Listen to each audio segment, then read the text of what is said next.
The throne room was full of light and music. Thousands of Serani nobles stood, in their finest robes, their silver skin glowing under the crystal chandeliers.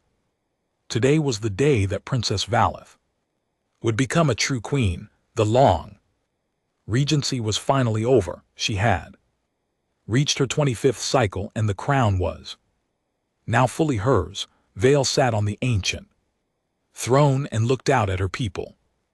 They cheered for her, they bowed their heads, they called her name with love and hope, but inside her chest she felt only the weight of responsibility. She was young, she was untested, and she ruled a kingdom that had almost been destroyed before she was born. The ceremony lasted for hours. There were prayers and songs and gifts from distant worlds.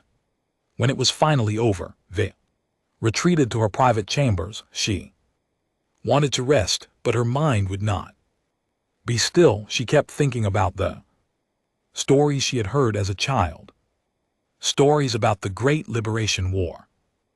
Her advisor, High Advisor Talarin, found her standing by the window. He was old now, his silver skin faded to gray, but his eyes were still sharp. He had served her mother before her and her grandmother before that. "You are troubled, my queen," he said softly.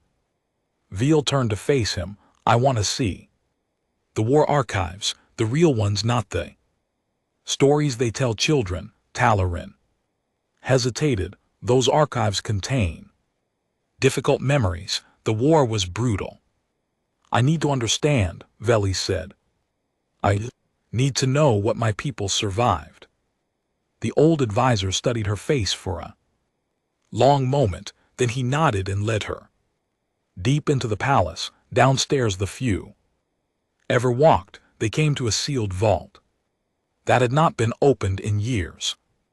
Inside were data crystals that held the truth of the past. Vale watched the recordings alone. What she saw changed her forever. The Catherine Empire had come to her world 15 years before her birth. They were conquerors, slavers. They saw the Sarani as weak and useful only for labor. The war had lasted for 3 terrible years. Her people had fought bravely, but they were losing.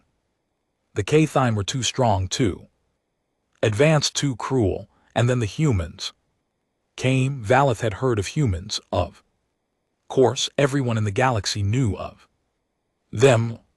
They were a young species from a harsh world called Earth. They were not particularly strong or fast or intelligent by galactic standards. Most species considered them unremarkable. Some considered them primitive, but they recordings showed something different.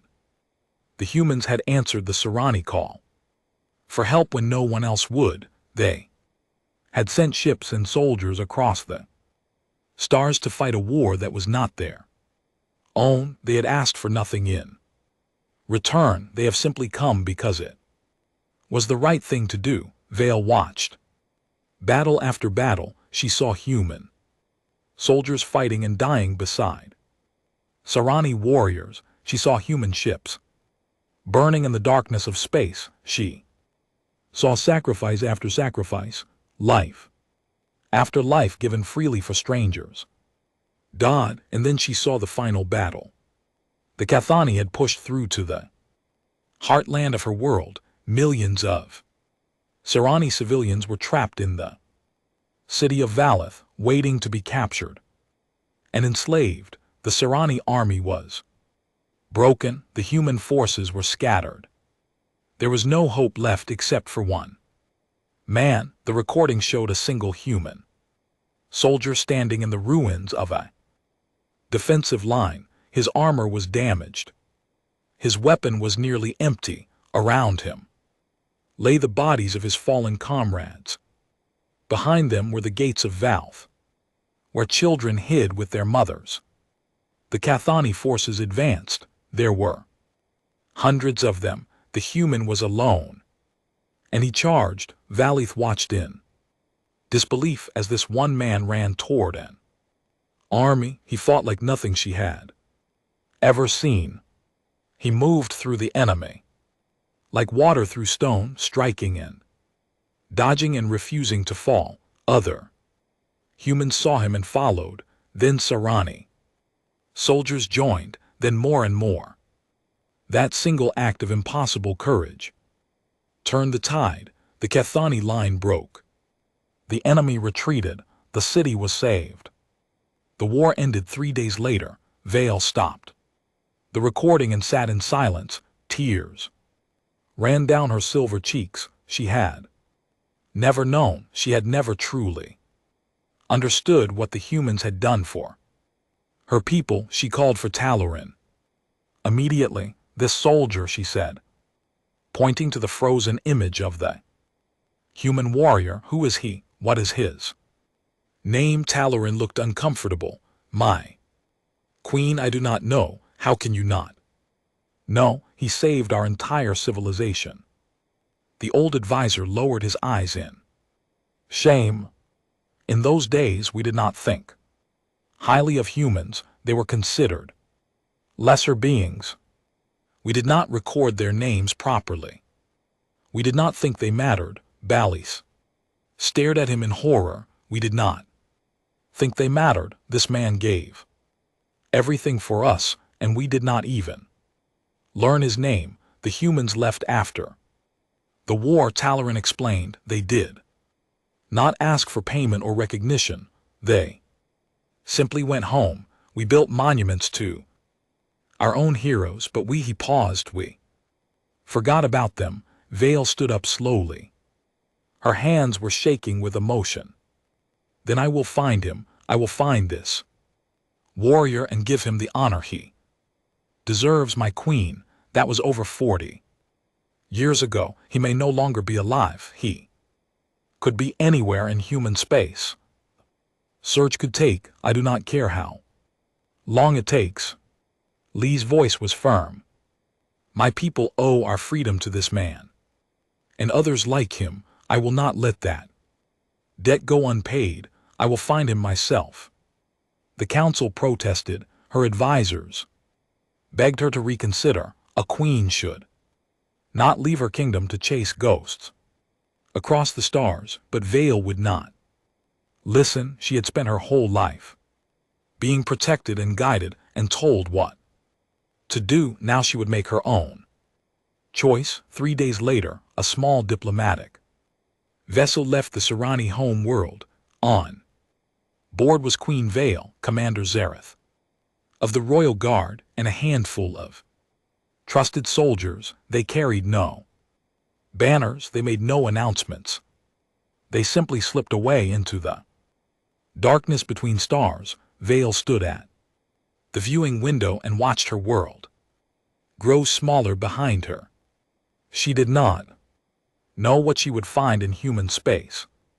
She did not know if the warrior was still alive. She did not even know his name, but she knew one thing with absolute certainty: she would not stop searching until she found him, and when she did, she would look into his eyes and say the words that should have been spoken 40 years ago.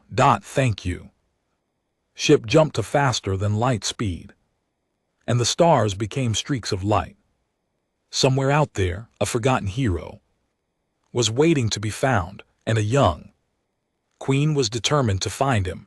No matter how far she had to travel or how long she had to search, the journey had begun. The first thing Valith noticed about human space was the noise. Her ship docked at a station called New Montana Gateway, a trading hub on the edge of human territory. The moment she stepped off the vessel, she was surrounded by chaos. Humans were everywhere, talking loudly, laughing, arguing, and moving in every direction at once. Merchants shouted prices. Children ran between adult legs. Music played from a dozen different sources. Commander Zerth moved closer to protect his queen, his hand on his weapon, but Vale raised a hand too. Calm him, they are not threatening us. She said softly, this is simply how they live. She had studied humans before. Arriving, but nothing had prepared her for the reality. They were so different.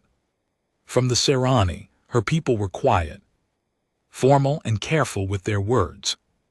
Humans seemed to say whatever came into their minds.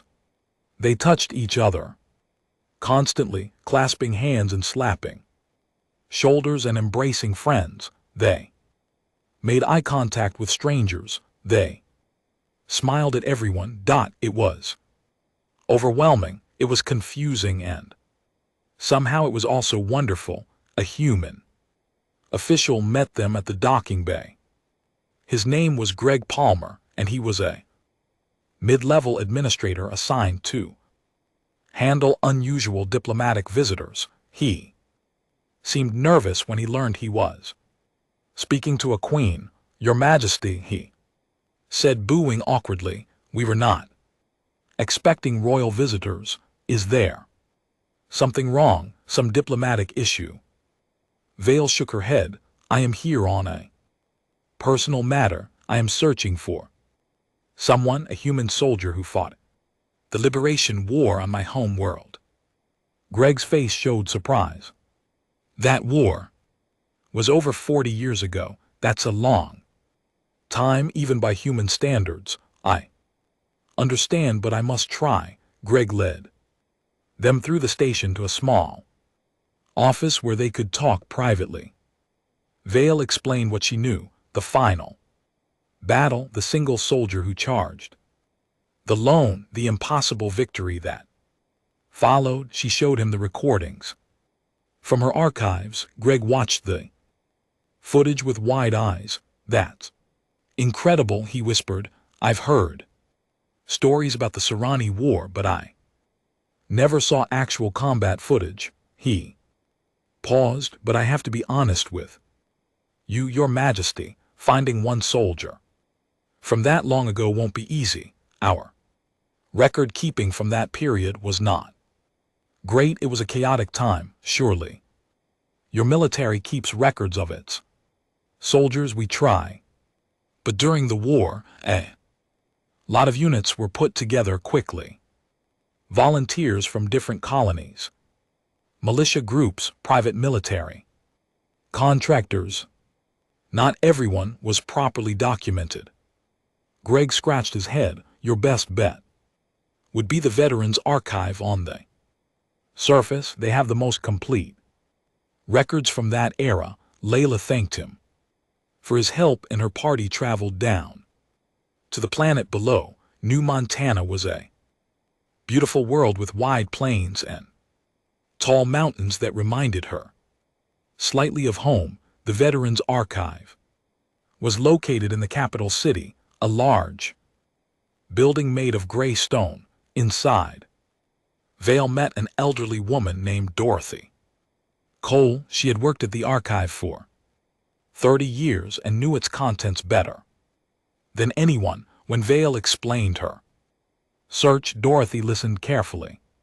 The Liberation War, Dorothy said slowly. I remember when our boys came home from that one, some of them anyway, a lot didn't come back. She looked at the recording Valeth provided, that final battle at Valeth. Yes, I know about that. It's famous among veterans. They call it the Miracle Charge. Do you know who led it? The soldier in this recording. Dorothy studied the image. Hard to say. The quality isn't great, and the armor covers his face. She went to her computer and began searching.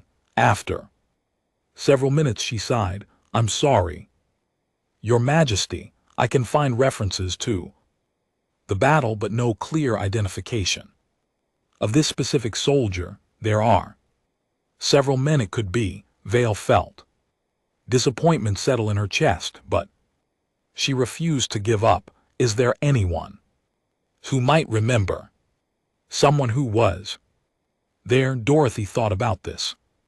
There's a veterans community center on the other side of the city. Some of the Old-timers there served in the Serrani campaign. Maybe one of them can help.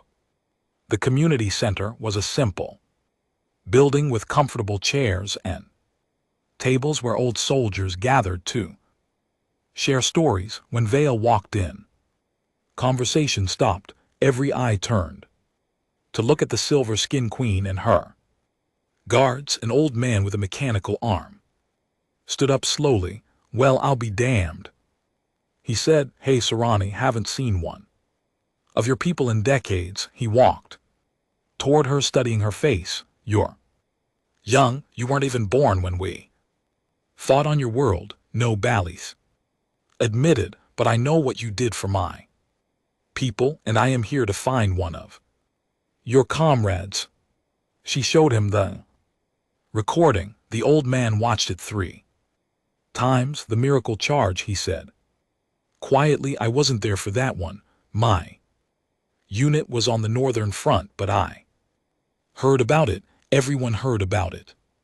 He turned to the room. Hey, anyone here fight at Val? A few hands went up. One by one, the leaf spoke with them. They remembered the battle. They remembered the chaos and the fear and the desperate hope that came when someone finally pushed back, but none of them could identify the soldier with certainty.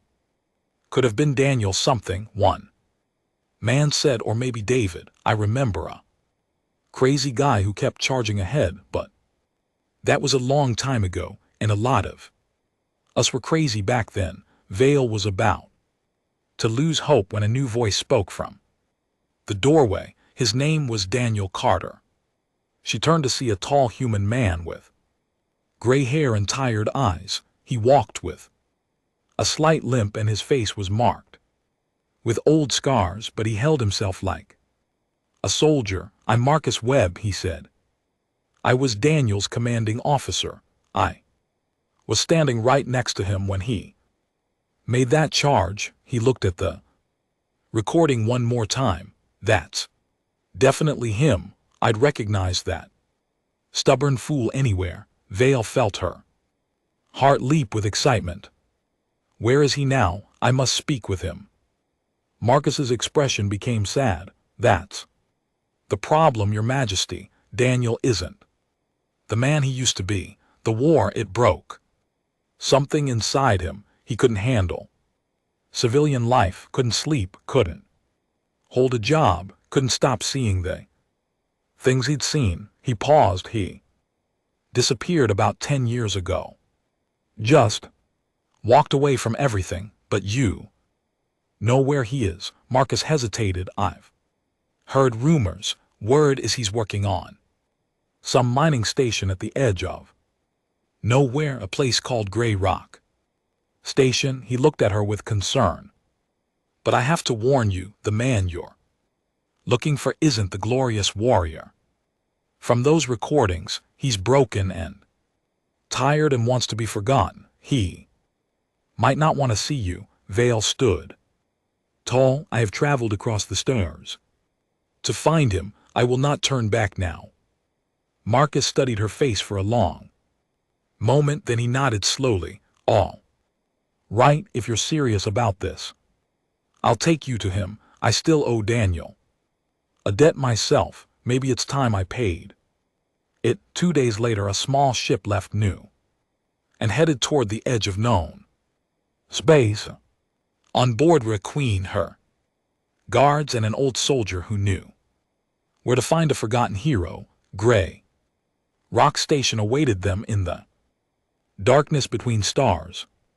Gray Rock Station was ugly. There was no other word for it. The station was built into the side of a massive asteroid far from any sun or habitable world. It existed only to mine the valuable minerals inside the rock. The people who lived there were those who had nowhere else to go. Refugees, criminals, broken souls, and anyone who wanted to disappear from the galaxy. Valeth stared at the station through the ship's window. She had expected many things, but not this. He lives here, she asked. Marcus, he chose to live here. Marcus replied. Daniel wanted to be forgotten. This is a good place for that. The ship docked in a small port on the station's outer edge. The air inside smelled of metal and sweat and old machinery. Corridors were narrow and dimly lit. Everything was covered in a thin layer of gray dust from the mining operations. Dock Commander Zareth looked uncomfortable. My queen, perhaps I should scout ahead. This place does not seem safe. Vale shook her head. I did not come this far to hide behind my guards. Lead the way, Marcus. They walked through the station for nearly an hour. Marcus asked questions at every turn, talking to miners and workers and merchants. Most people did not want to speak to strangers, but when Marcus mentioned Daniel Carter's name, some of them pointed the way. Finally they found him. Daniel Carter was working in a cargo bay, moving heavy crates from one stack to another. He was not what Vale had expected. The warrior from the recordings had been young and strong and full of fire. This man was middle-aged and tired. His hair was gray. His face was covered in old scars. His movements were slow and mechanical, like a man who had stopped caring about anything. Valley stepped forward. Daniel Carter. The man stopped working and turned to look at her. His eyes went wide for a moment when he saw her silver skin and royal clothing. Then his expression became hard and closed. Who's asking? He said. I am Queen Vale of the Serani Dominion. I have traveled across the galaxy to find you. Daniel stared at her for a long moment, then he turned back to his work. Wrong person. Never heard of you. You fought in the Liberation War on my home world. You led the charge at Valeth. You saved millions of my people from slavery. Daniel dropped a crate heavily onto the stack. That was a long time ago. Different man, different life. He did not look at her. Go home, Your Majesty. You wasted your trip. He started walking away. Valeth felt confusion and frustration rise in her chest. She had imagined this moment many times during her journey. She had expected gratitude, perhaps even tears of joy. She had not expected rejection. Wait, she called after him. Please, I only want to talk. Daniel kept walking. Marcus stepped forward. Danny, come on. At least hear her out. She came a long way. Daniel stopped but did not turn around. His shoulders were tense. Hello, Marcus.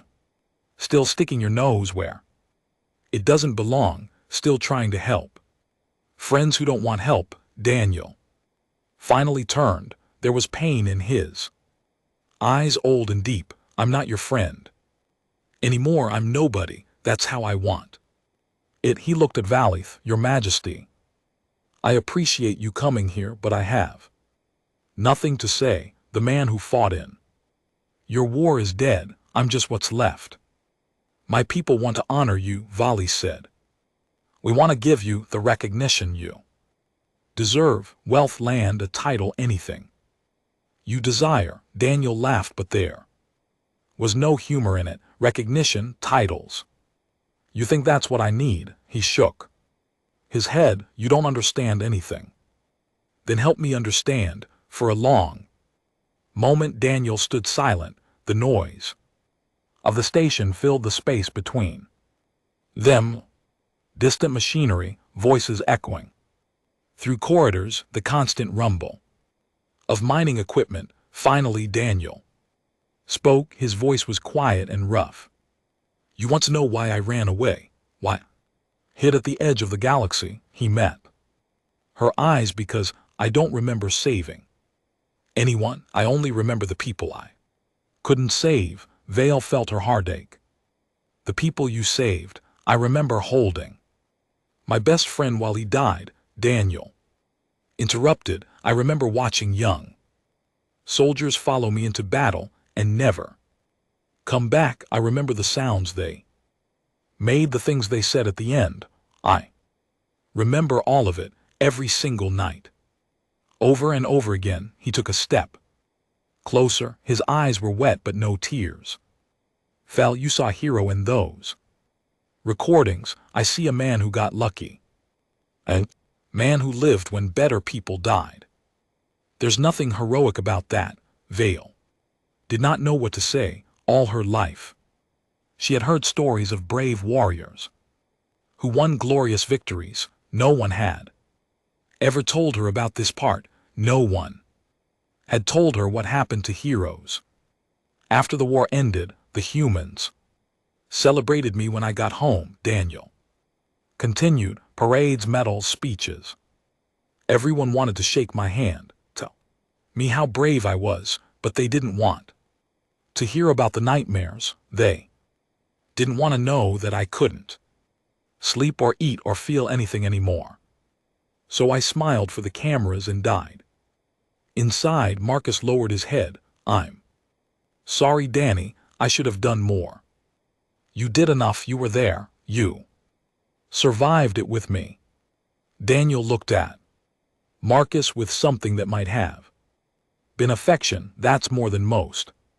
He turned back to Valve. So there's your hero, your majesty, a broken man who moves boxes on a rock at the edge of nowhere. Not exactly what the stories promised, is it? Vale looked at him for a long time. She thought about her journey, about all the veterans she had met, about the names on the memorial wall. She thought about her own burdens, the weight of a crown she never asked for. May I tell you something? She asked quietly. Daniel shrugged. You came all this way. Might as well. I never wanted to be queen. I was the third daughter. I was supposed to live a quiet life, far from politics and power, but my mother died and my sisters died, and suddenly the crown fell on me. I was too young.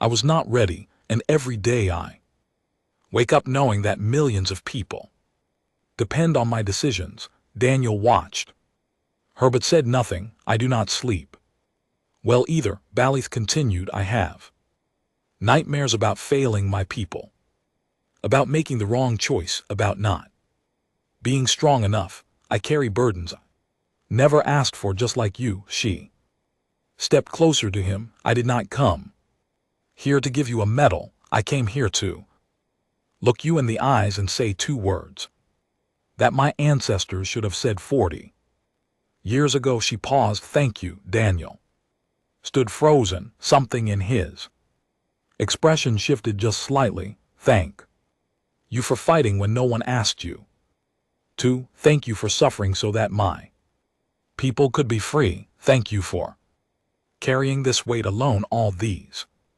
years. Her voice trembled. I am sorry we forgot you. I am sorry no one was there when you needed help, but I am here now. And I see you. The cargo bay was silent. Daniel stared at her with eyes that looked lost and found at the same time. He opened his mouth to speak, but no words came. Vale did not push. She simply stepped back and waited. That night she sat outside his small quarters, her back against the cold metal wall. She did not knock. She did not demand. She simply talked, telling him about her kingdom and her fears and the burden of leading a people who expected perfection for a long time. There was only silence from the other side of the door. Then slowly the door opened. Daniel stood there, looking older than his years. He did not speak. He did not invite her in, but he sat down beside her in the corridor, and for the first time in many years he listened. The cantina on Grey Rock Station was small and dirty. The chairs were old. The tables were scratched. The food was simple and tasteless, but it was the Closest thing the station had to a gathering place, and it was where Daniel Carter took Queen Vale the next morning. They sat in a corner, away from the other miners and workers. Commander Zareth and the Royal Guard stood nearby, watching everything with suspicious eyes. Marcus sat at the bar giving Daniel and Vale space to talk. This is not exactly a royal dining hall, Daniel said, pushing a plate of gray protein paste toward her. Sorry about that. Vale looked at the food and smiled slightly. I have eaten worse. When I was young, my tutors believed that suffering built character. They made me fast for days at a time. Daniel raised an eyebrow. Sounds rough. It was, but it taught me that comfort is not necessary for happiness. She took a small bite of the paste and forced herself not to show disgust, although I admit good food is still enjoyable. For a moment something like amusement crossed Daniel's face. It vanished quickly, but Vale saw it. It gave her hope. God, they ate in silence.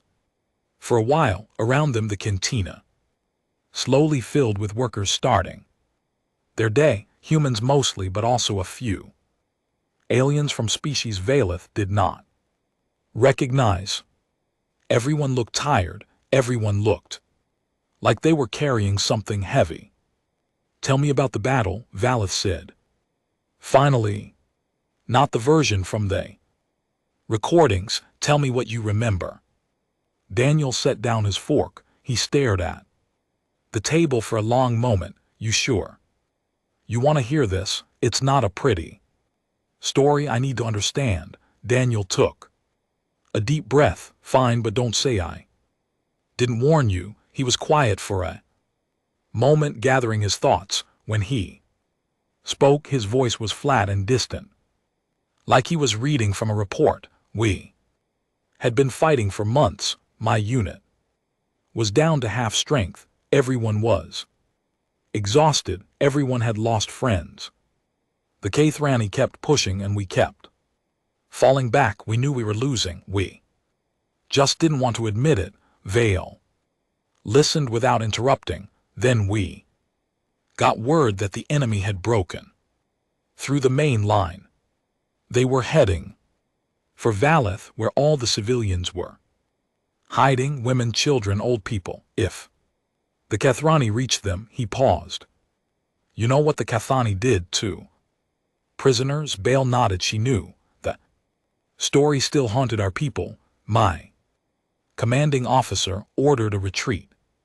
Said there was nothing we could do. We should fall back and regroup, try to save what was left of the army. Daniel's jaw tightened, but I couldn't do it. I couldn't run away and let those people die. So you charged. Daniel shook his head. That makes it sound heroic. It wasn't. I was terrified. I was so scared.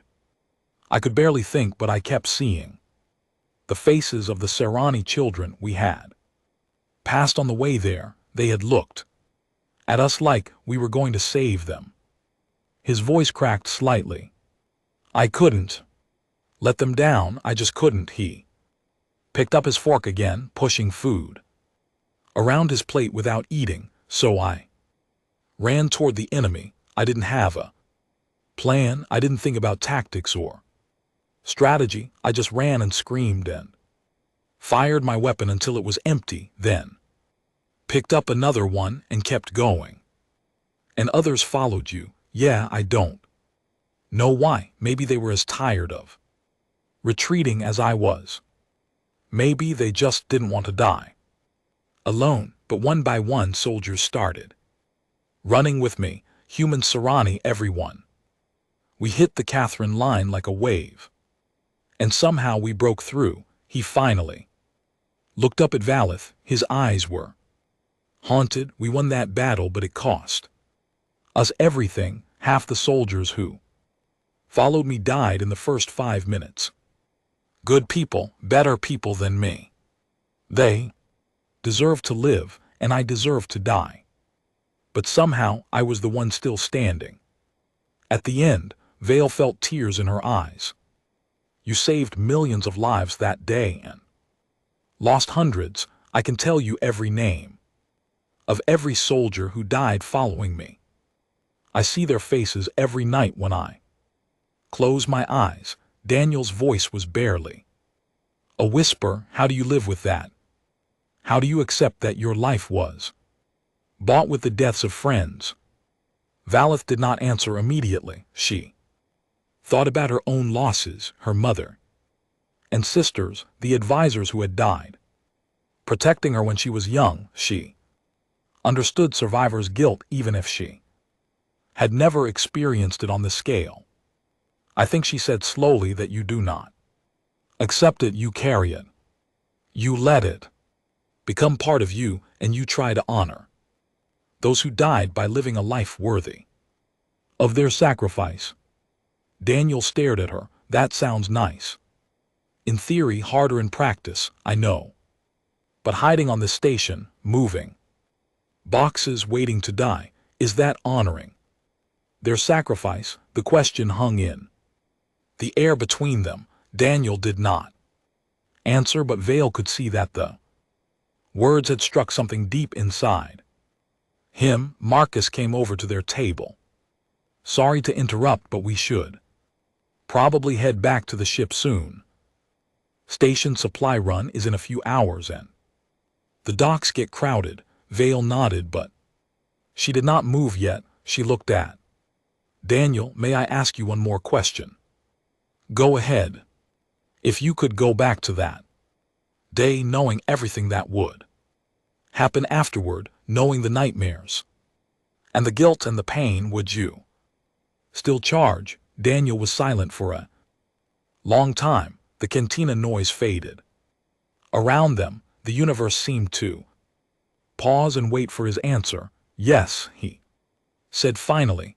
I would, not for glory or recognition, not because I wanted to be a hero. He met her eyes because it was the right thing to do, because those children deserve to live, because sometimes you have to do what's right, even when it destroys you. Vale smiled through her tears. That is exactly why I came to find you. That is what makes you a hero, Daniel Carter. Not the victory, not the medals, the choice. You chose to do what was right, even when it cost you everything.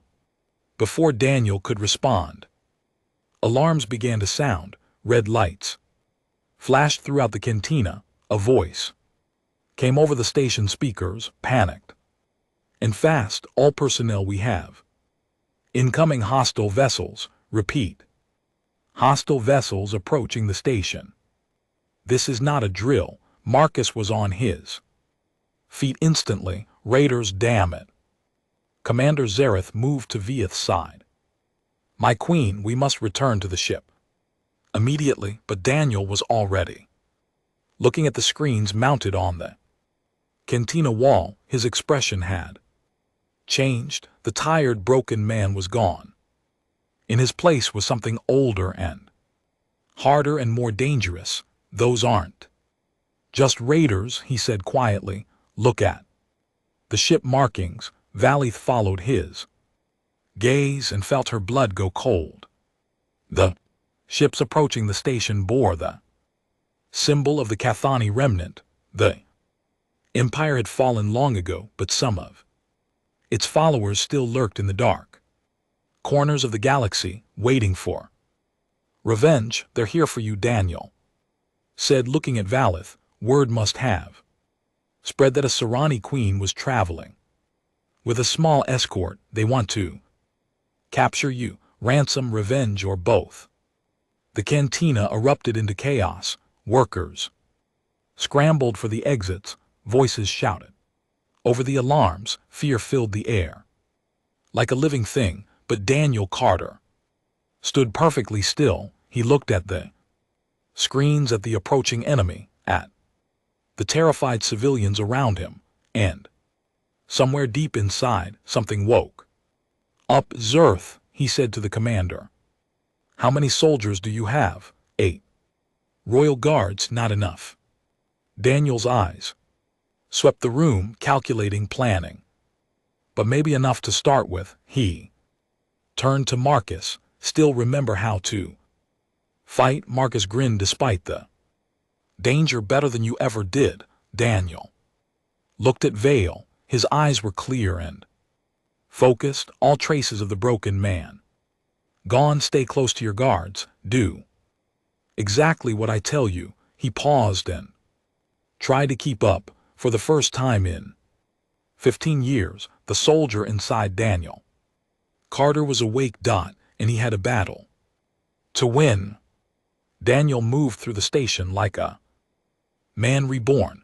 The tired, broken worker was gone. In his place was the soldier who had charged an army alone, the warrior who had turned the tide of a war, the legend who had been buried under 15 years of guilt and grief. Listen up, he shouted to the panicking Mears. The enemy is coming through the main docking bay. We have maybe 10 minutes before they breach the station. Everyone who can't fight needs to get to the lower mining tunnels. They're reinforced and easy to defend. A large miner stepped forward. Who put you in charge? No one. But I've fought these things before, and most of you are going to die if you don't. Clear his throat. Start moving. So either follow me or get out of my way. Something in Daniel's voice made the miner step back. The crowd began to move toward the tunnels. Daniel turned to Commander Zareth. Your guards need to set up defensive positions here and here. He pointed at 2 Carter junctions. On a nearby map, narrow choke points force the enemy to come at you in small groups. Zareth studied the map. These positions are exposed. We will take casualties, yes, but we'll take fewer than if we try to hold open ground. Daniel's eyes were cold and calculating.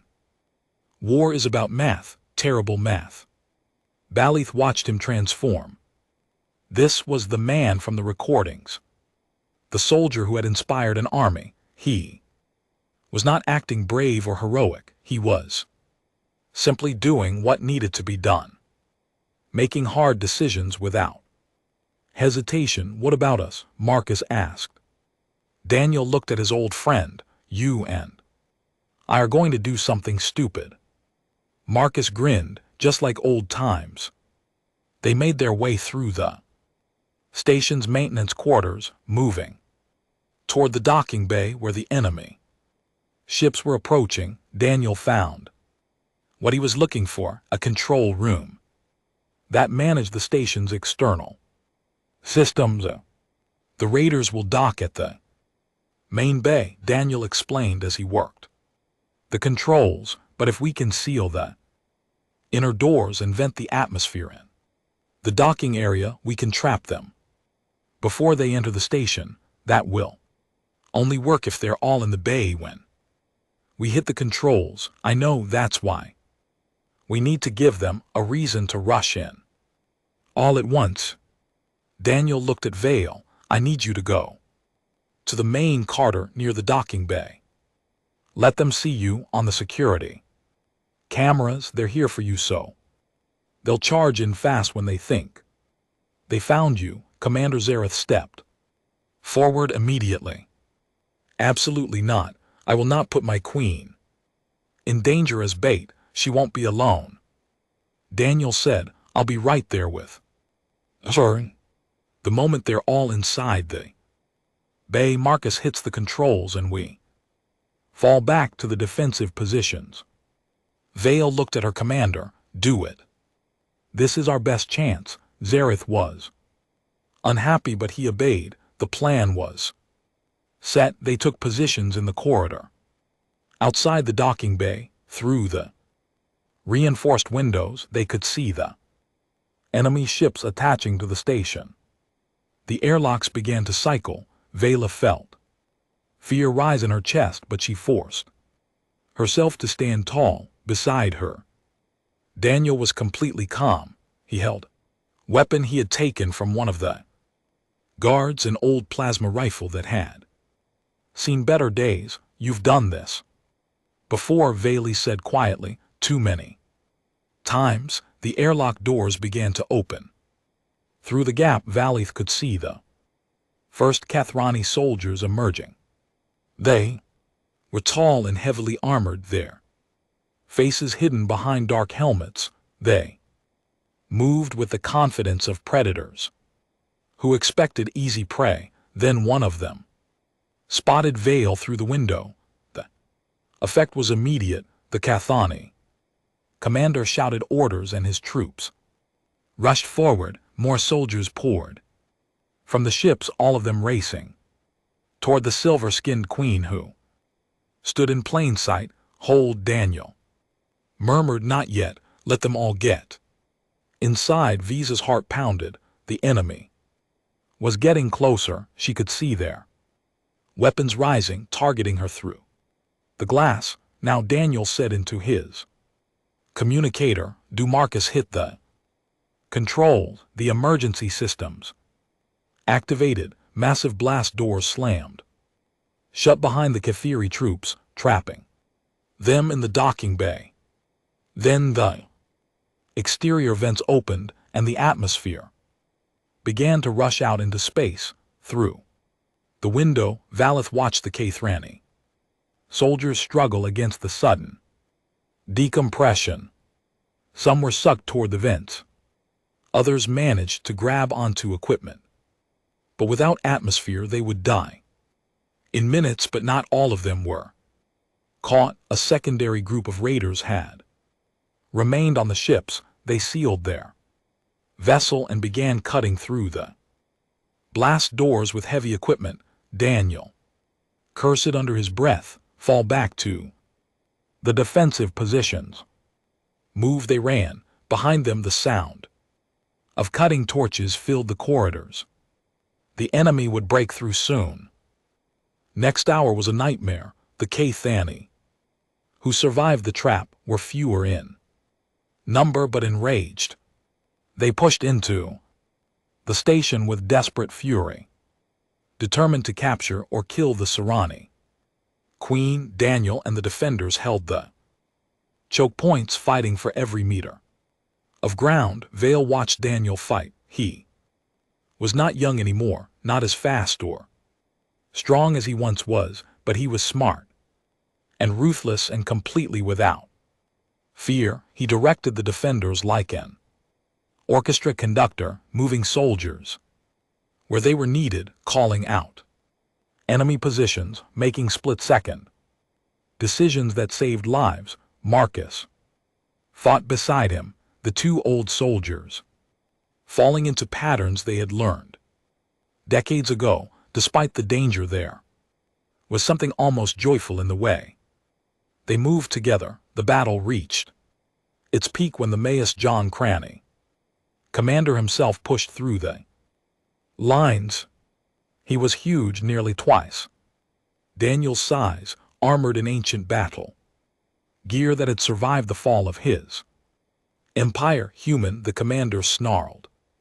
You fight for the Sarani. Your species should have left them to die. They are weak. They are prey. Daniel stepped forward to face him. Maybe, but they're under my protection, and I don't let anyone hurt people I'm protecting.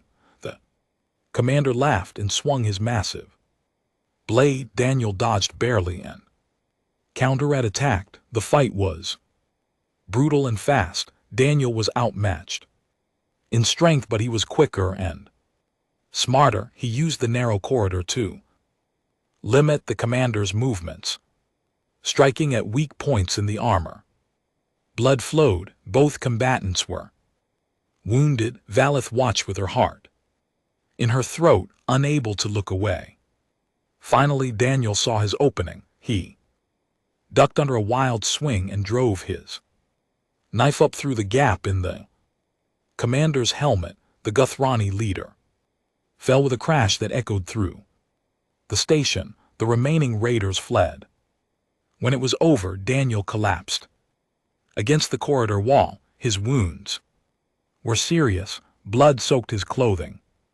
But he was smiling just slightly.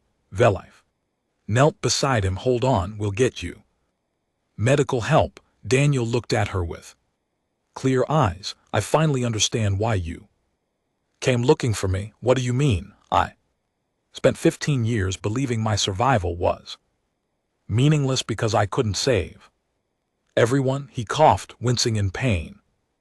But saving anyone is enough. It has to be, otherwise the guilt will destroy you. Vale took his hand.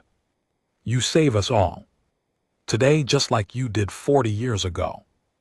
Daniel shook his head weakly. No, 40 years ago I fought because I was afraid to let people down. Today I fought because I remembered why it mattered. He squeezed her hand. You reminded me you and your stubborn refusal to give up on a broken old soldier. Medical teams arrived and took Daniel to the station's small hospital. His wounds were serious, but not fatal. Marcus stayed by his side through the long hours of surgery and recovery. 3 weeks later, Valeth stood in the grand hall of the Serani capital.